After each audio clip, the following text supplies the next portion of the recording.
Bargarh block अंतर्गत खंडहथा गाँव में अग्रणी स्वेच्छासेवी अनुष्ठान निष्ठा परिवार तरफ आरंभ होईछि रक्तदान शिविर रेड ड्रप माराथन।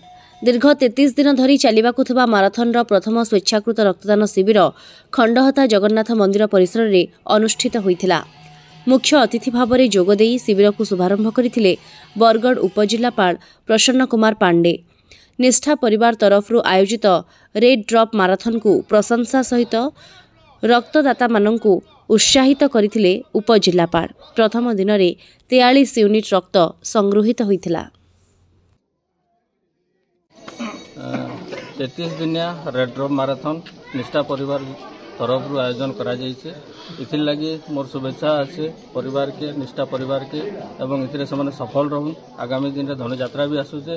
धनुयात्रा भी से विपुल संख्यार रक्त जोगाड़ करके बरगढ़ ब्लड बैंक के भरपूर करदेन बोली मोर आशा।